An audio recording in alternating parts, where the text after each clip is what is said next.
Yes, start करते हैं 2019 paper के क्वेश्चंस जो मैं आपके साथ डिस्कस कर रहा हूँ। इन क्वेश्चंस के डिस्कशन का क्या पर्पस है वो बताना चाहूंगा। दूसरा, आपका अप्रोच क्या होना चाहिए और 12th और कॉम्पिटिटिव में क्या डिफरेंस है, और जेई में जब कोई क्वेश्चन आता है तो क्या थॉट्स आपके डेवलप होना चाहिए वो बताना चाहूंगा। अब क्योंकि अभी आपको फिर से अप्रैल अटेम्प्ट देना है और ट्राई करना है कि आप अगेन मैथ्स में 100+ स्कोर कर सकें, 120 तक स्कोर कर सकें। पेपर बहुत कंसेप्चुअल आते हैं, पूरे पेपर्स आपके पास ऑलरेडी सॉल्व हैं। आपके पास फाउंडेशन कोर्स है, फाउंडेशन कोर्स से क्वेश्चंस को कैसे लिंक करना है, जो मैंने चीजें आपको छोटी छोटी बताई आपको मैं बताऊंगा यहाँ पर कि फाउंडेशन कोर्स में सब चीजें कवर है। उनके एप्लीकेशंस को किस ढंग से यूज करना है वो भी आपको क्लिक करना चाहिए। जैसे देखिए क्वेश्चन है, the sum of all value of theta 0 to π/2 satisfying. सबसे पहले तो 0 से π/2 में ऐसी कितनी वैल्यूज होंगी जो इस इक्वेशन को सेटिस्फाई कर रही होंगी। अब ये क्वेश्चन जेई मेंस का है तो इसका मतलब है, अब इस पे समझिए, ऑप्शन कोई हेल्प नहीं करेंगे क्योंकि हो सकता है 2 एंगल आए, 3 एंगल्स आए, उनका समेशन पूछा गया है। क्वेश्चन को देख के एकदम क्लियरिटी होना चाहिए कि क्या करना। अब ये ट्रिग्नोमेट्री इक्वेशन का क्वेश्चन है, आपने ऐसे क्वेश्चन वहां पे किए हुए, बस आपका टेक्निक्स बहुत प्रॉपर होना चाहिए। सबसे पहले तो 0 से π/2 दिया हुआ है। अब ये साइन है, ये कॉस है, या तो दोनों को ही हम साइन में बना ले जैसे हमने करा था, या दोनों को ही कॉस में बना ले। छोटी छोटी चीजें जो आपको डेवलप करनी है। तो अगर इसको साइन में बनाएंगे तो यहाँ पर कैलकुलेशन ज्यादा होगी, कॉस में बनाना आसान होगा। मतलब आप डायरेक्टली स्टेप्स कम से कम लिखिएगा, मैं आपको समझा रहा हूं इसलिए लिख रहा हूं। Plus cos power 4 2 theta equal to 3/4। या आप ऐसा भी बोल सकते हैं, क्रॉस मल्टीप्लाई करें तो 4 times of cos power 4 2 theta minus 4 times of cos square 2 theta. ये 4 होगा, 3 इधर आया तो मिलेगा +1 इक्वल टू 0। इसका मतलब एक तरह से आपको ये 2 cos स्क्वायर 2 थीटा माइनस 1 का होल स्क्वायर मिल गया, राइट। आप चाहें तो स्टेप पर बढ़ती हैं, इससे cos स्क्वायर 2 थीटा को x मान सकते थे बाय क्वांटिटी। इसका मतलब दिस इक्वल टू 0, यानी आप ऐसा बोल सकते हैं cos square 2 theta equal to 1, then cos 2 theta equal to 4 times है, सॉरी 2 टाइम्स है, तो ये हो जाएगा 1/2। अभी 2 रहने दें, इधर 1/2 लिख दें, ये 1 रहने दें, ये 1/2 स्क्वायर के साथ, यानी cos 2 theta equal two plus minus 1/√2। अब यहां से कंसेप्ट स्टार्ट होता है। आपने अगर ये सोचा कि 0 से π/2 में तो cos एक बार ही पॉजिटिव होता है, तो हमें केवल cos 2 थीटा को 1/√2 लेना है। मान लीजिए ऐसा सोचा तो रॉन्ग हो जाएंगे आप। क्यों? क्योंकि बताता हूं, ये cos 2 थीटा माइनस 1/√2, ये कई बार थॉट आ सकता है कि नहीं हो। ये सारी चीजें आपको समझनी है, इसलिए मैं ये पेपर्स के डिस्कशन कर रहा हूं। अप्रैल तक इस तरह के सेशन लेता रहूंगा जिससे आप परफेक्टली समझ पाएं कि मैथ्स के क्वेश्चंस को देख के क्या क्या थॉट्स आना चाहिए, कैसे उसको बेसिक से फाउंडेशन कोर्स से हम उसको सॉल्व कर सकते हैं, वो क्लियर होना चाहिए। अब देखिए ये cos 2 थीटा 1/√2 है, cos 2 थीटा कई बार ये दिमाग में आएगा कि 0 से π/2 में, बट याद रखिए यहाँ 2 थीटा हो गया। तो आप ऐसा सोचिए कि अगर मैं 2 का मल्टीप्लाई कर दूं तो ये 0 से एक तरह से पाई हो गया, यानी 0 से पाई में सॉल्यूशन देना। तो 0 से पाई में एक बार cos पॉजिटिव भी होता है, एक बार नेगेटिव, यानी दोनों एंगल काम के हैं। अब यहां पर देखिए आपको पता है 2 थीटा इक्वल टू π/4, यानी थीटा की एक वैल्यू आ गई π/8। यहां पर 2 थीटा इक्वल टू 3π/4 होगा सेकंड क्वाड्रेंट में, देन थीटा इज 3π/8, दूसरी वैल्यू आ गई 3π/8। दोनों को जब ऐड करेंगे तो करेक्ट आंसर इज π/2। तो π/2 इज अ राइट सॉल्यूशन। तो इस तरह के कई सारे क्वेश्चन आते हैं, कई बार एंगल का समेशन पूछते हैं। इसमें मिस्टेक ना हो तो बहुत केयरफुल होकर करना चाहिए क्वेश्चन, कि आप ध्यान रखें कि पहले बिल्कुल क्वेश्चन बेसिक है पर उसको सॉल्व करने का अप्रोच आपका क्लियर होना चाहिए। कहां कहां मिस्टेक्स होती है वो सारी चीजें मैं आपके साथ डिस्कस करूंगा। नोट कर लीजिए क्वेश्चन। यस, नेक्स्ट क्वेश्चन देखते। देखिए नेक्स्ट क्वेश्चन क्या है, cos π/2 square cos π/2 cube cos π/2 power 4 up to cos π/2 power 10 sin π/2 power 10। और एक चीज आप नोटिस करिए, सारा कोर्स जो आपके पास है उसमें सब तरह की चीजें कवर की गई हैं, इवन फाउंडेशंस कोर्स में कवर किया गया है। उसके बाद फिर आपके पास जेईई मेंस और एडवांस के पूरे क्वेश्चंस के पैटर्न्स हैं, सॉल्यूशंस है, अप्रोच है। ये सब चीजें अगर आप अच्छे से कवर करके चलेंगे आप बहुत अच्छा स्कोर कर लेंगे। अब देखिए यहां पर एक चीज याद रखिए, cos 2 स्क्वायर है, 2 क्यूब है, 2 पावर 4 है, अप टू 2 पावर 10 है, यानी टोटल 9 फैक्टर्स हैं, राइट। अब ध्यान करिए, एक फॉर्मूला हमने पढ़ा हुआ है फाउंडेशन कोर्स में, cos x cos 2x, इसका प्रूफ भी बताया था मैंने आपको, cos 2 square x up to cos 2 power n x n minus 1, क्योंकि टोटल टर्म देखिए 2 पावर 0, 2 पावर 1, 2 पावर 2, यानी n टर्म है। इसका डायरेक्ट हमने रिजल्ट बनाया हुआ है 1/2 power n sin x into sine 2 power n x, right.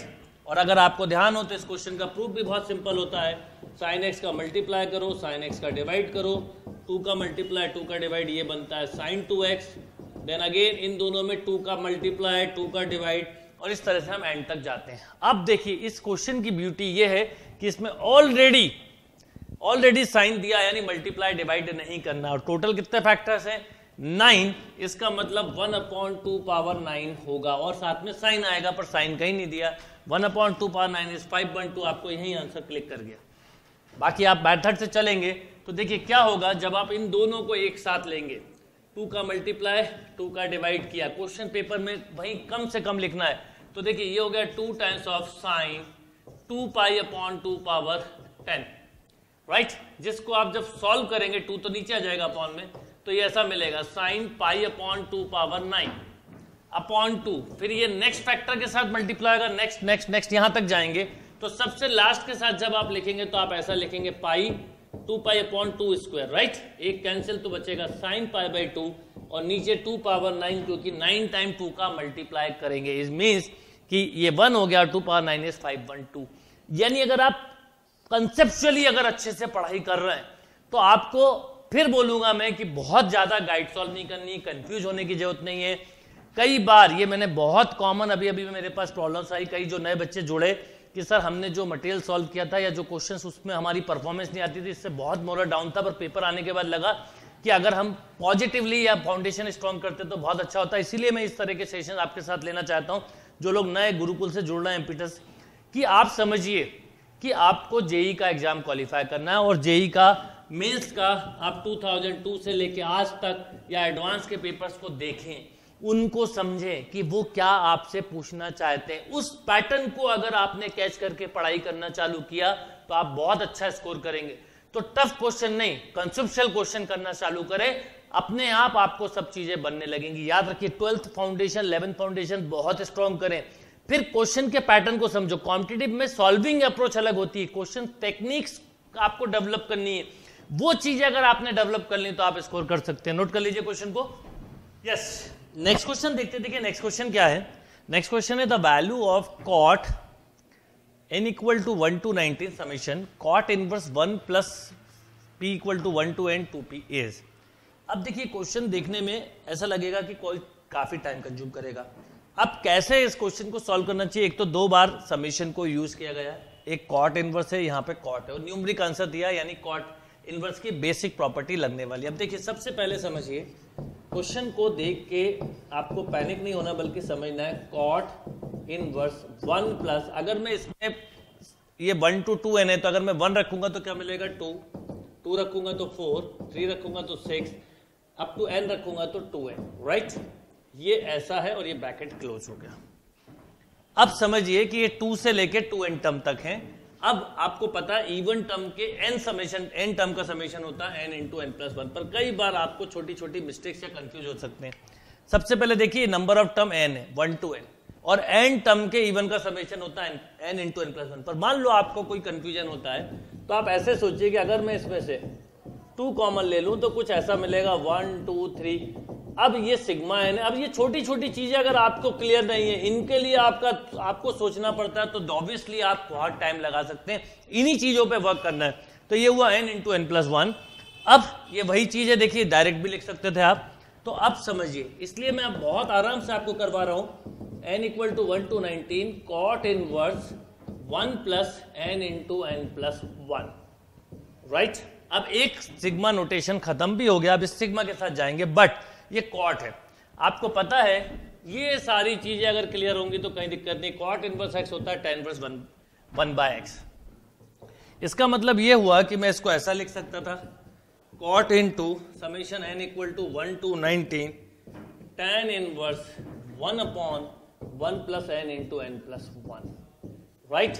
अब एक चीज बताइए, आपने एक फॉर्मूला पढ़ा है tan inverse x minus tan inverse y equal to tan inverse, ये छोटी छोटी चीजें ये समझाने के लिए लिख रहा हूं, पर ये बिल्कुल क्रिस्टल क्लियर होना चाहिए, यानी इसी को बोलते हैं फाउंडेशन। कई बार समझ ही नहीं पाते कि हमें क्या चीज बहुत स्ट्रांगली आना चाहिए। अब देखिए ये ऐसा, अगली स्टेप में चाहो तो लिखो या यहीं कहीं लिख लो, इसको मैं ऐसा भी लिख सकता हूँ n plus one minus N, देखिए n से n कैंसिल तो 1 अपॉन ये मिला, यानी अब मैं इसे ऐसा लिख सकता था cot into summation n equal to 1 to 19 tan inverse n plus one. अब इस तरह के क्वेश्चन आपने कई बार किए हुए हैं, राइट। अब देखिए क्या होगा, आप पहले 1 रखेंगे, 2 रखेंगे, 3, अभी समेशन है तो बेसिकली आपको कुछ ऐसा मिलेगा, cot जब 1 रखा तो tan inverse 2 minus tan inverse 1 tan inverse 3 minus tan inverse 2, सबसे आखिरी जब आप 19 रखेंगे तो tan inverse 20 minus tan inverse 19। अब जरा नोटिस करिए कि tan इनवर्स 2 इससे कैंसिल, 3 इससे, सबसे लीस्ट और सबसे हाईएस्ट फैक्टर कभी भी कैंसिल नहीं होता, ये हम कई बार कर चुके हैं। इसका मतलब ये हुआ कि मैं इसको यहां पर ऐसा लिख सकता हूं cot इंटू, मैं एक एक पूरे ये क्वेश्चंस को एक एक टॉपिक वाइज करूंगा, जैसे ट्रिग्नोमेट्री, लिमिट, फंक्शन, कंटिन्यूटी, आपको समझना है कि क्या चीजें हैं जिसको डेवलप करनी। अब देखिए आपने इसे लिखा cot, अब बचा क्या, एक tan inverse 20 minus tan inverse 1, यहीं पे आपका आंसर आ गया। आप लिखेंगे 20 माइनस 1 19 अपॉन 21 पर ये cot है और ये tan है तो 21 upon 19, this is the right answer. जिस स्टेप पे आंसर आ जाए वहीं रुक जाओ। आप पूरा समझ लीजिए क्या किया, अब आपने फिर से फॉर्मूला अप्लाई किया तो tan inverse 20 minus 1 upon 1 plus 20, this is cot into tan inverse 19 upon 21। अब इसका रेसिप्रोकल करेंगे तो cot हो जाएगा, तो cot into cot inverse 21 upon 19 and this is 21 by 19। This is the right answer, right. Note down this question.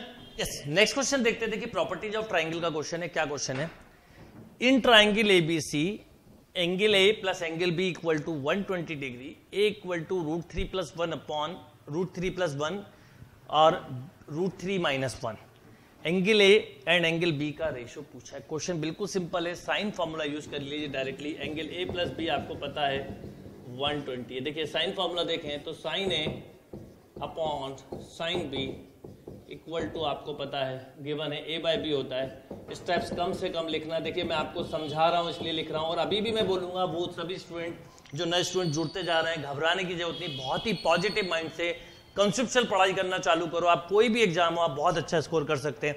अब देखिए ये आ गया sine A upon sine B equal to √3 plus 1। अब इसमें बेसिक एक फंडा जो कई बार हम करते हैं यूज, कंपोनेंडो डिविडेंडो लगा दो तो a plus B upon a minus B equal to c plus D upon c minus D. अगर मैं ये अप्लाई करूं तो देखिए क्या होगा, आपको ये स्टेप एक ही लिखनी है, sine A plus sine B upon sine A minus sine B. यहाँ पर सुनिए क्या करना है, डायरेक्टली इसको जब इसमें ऐड करोगे तो 2√3, जब सब्ट्रैक्ट करोगे तो 2। क्या करा हमने, √3 प्लस 1। यही छोटे छोटे टाइम है जो मेंटली आपको सेव करने हैं, माइनस √3 प्लस 1, राइट। तो डायरेक्ट ये रिजल्ट मिला। अच्छा यहाँ पर अगर हम CD फॉर्मूला यूज कर ले तो मिलेगा 2 sine a plus B by 2 into cos a minus B by 2 upon 2 cos a plus B by 2 into sine a minus B by 2, और यहाँ पे देखिए √2 से 2 कैंसिल तो √3। अब देखिए मेंटली करें तो कैंसिल, ये मिला 10a plus B by 2, a plus B की जगह 120 रखा है, 1060 यानी √3 से √3 कैंसिल, ये cot a minus B by 2 मिला इक्वल टू 1, यानी a minus B equal to 90 degree. दोनों को सॉल्व कर लिया। क्या करा मैंने, क्या बोला सुनिए, ये मिला। अब समझा देता हूं, कोशिश हमेशा होना चाहिए कि मेंटल वर्क जितना ज्यादा होगा उतना टाइम सेव होगा। अब a प्लस बी की जगह रखा 120 डिग्री यानी 1060, ये कैंसिल। अब देखिए ये 1 मिला एक तरह से, a minus B by 2 equal to 1 यानी a minus B by 2 equal to 45, यानी a minus B equal to बोलिए 90। अब a माइनस बी है, a प्लस बी है, क्वेश्चन करेक्ट हो गया आपका 90। आपने सॉल्व किया तो 2a इक्वल टू 210 यानी a आ गया 105 तो b आ गया 15 डिग्री, राइट। तो 120 को 8 पार्ट में डिवाइड कर दिया, एक 7 और एक 1, तो correct answer will be 7/1। Conceptually strong होना बहुत इंपॉर्टेंट होता है किसी भी कॉम्पिटिटिव एग्जाम में। नोट करिए क्वेश्चन को। नेक्स्ट क्वेश्चन देखते, देखिए ट्रिग्नोमेट्री का क्या क्वेश्चन है, एफ के X equal to 1/k sine power K X plus cos power K X. आप याद करिए ये क्वेश्चन मैं ट्रिग्नोमेट्री के फाउंडेशन की पहली क्लास में करा हुआ क्वेश्चन है। और क्या बताया होता, देखिए आपसे पूछा क्या F4 और F6, मतलब लॉजिकली अगर 4 रख दूं तो sign power 4x plus cos power 4x, इसका वैल्यू, और साइन पावर 6x, ये मैंने आपको डायरेक्ट बताया था। केवल इस पहला जो क्लास था जिसमें हम केवल sine square x plus cos square X equal to 1 plus tan square X equal to sec square X, ये जो फॉर्मूले पढ़ते हैं इस वाले पोर्शन में करी हुई चीजें थी, बस आपको रिलेट करना आना चाहिए। तो sine power 4 cos power 4x को हम डायरेक्टली लिखें 1 minus 2 sine square x cos square x, और इसको 1 minus 3 sign square x cos square x. कैसे होता है ये मैंने आपको विद प्रूफ बताया। तो पहले तो क्वेश्चन देखें, 1/k है तो 4 में अपॉन 4 आएगा, 6 में अपॉन 6 आएगा, राइट, क्योंकि यहाँ पे k लिखेंगे तो आप ऐसा लिखेंगे 1/4 minus 1/2 sign square x cos square x, right. और जब माइनस करेंगे तो 1/6, माइनस का 1/6 और माइनस 1/2 तो plus 1/2 sign square x cos square x. देखिए ये आपस में cancel, 1/4 minus 1/6, obviously LCM 12, 3 minus 2 this is 1/12। ये आंसर आ गया सिंगल स्टेप में। अब क्या किया आपने केवल एक सिंगल सा फॉर्मूला आपको यूज करना था, sine power 4x cos power 4x equal to sine square x plus cos square x का whole square minus 2 sine square x cos square x, this is 1। तो 1 माइनस, ये चीजें हैं जो आपको रिलेट करना चाहिए कि आप जब सोचते हो कि मैं बोलता हूँ फाउंडेशन कैसा स्ट्रांग होना चाहिए, तो फाउंडेशन से चीजों को कैसे सॉल्व करना आना चाहिए, वो जरूरी चीज है। ऐसे ही देखिए साइन पावर 6x, और नॉट ओनली 2019, मैंने हर पेपर इसी ढंग से किए, वो जरूर देखो आप। इसमें a cube plus b cube का फॉर्मूला यूज करना है, and this is a plus B into A square plus B square plus minus A B. अब इसमें भी आपको याद हो तो a6 प्लस b6 है तो आप इसको लिखें a square plus B square into a4 plus b4 minus a square B square. अब देखिए a स्क्वायर बी स्क्वायर से वो 1 हो जाएगा, a4 b4 यही लिखा हुआ है, राइट, और वो -3 हो जाएगा। तो आप इसको जब ऐसा लिख रहे होंगे sign square x plus cos square x into sine power 4x plus cos power 4x minus sign square x into cos square X, ये 1 हो जाएगा, ये भी 1, तो मिलेगा 1 माइनस, अच्छा ये इसके साथ जब अप्लाई करेंगे तो 2 टाइम आएगा, तो ये मिलेगा 1 minus 3 sign square x cos square x. और जब आप यहां पर वैल्यू रख देंगे k के साथ तो कैंसिल होके आपको आंसर मिलेगा 1/12। यानी कितने बेसिक क्वेश्चंस हो सकते हैं, पर उसकी अप्रोच सॉल्विंग अलग होगी, क्वेश्चन थोड़ा सा डिफरेंट फॉर्म में दिया होगा। वही डिफरेंस होता है 11th 12th और कॉम्पिटिटिव एग्जाम में, जेई में, वो डिफरेंस क्रिएट करना आना चाहिए, वो स्टेप्स आपको सेव करना आना चाहिए, आपको कंसेप्ट बहुत क्लियर होना चाहिए जिससे आप अटेम्प्ट अपने बढ़ा पाए। नोट करिए क्वेश्चन को।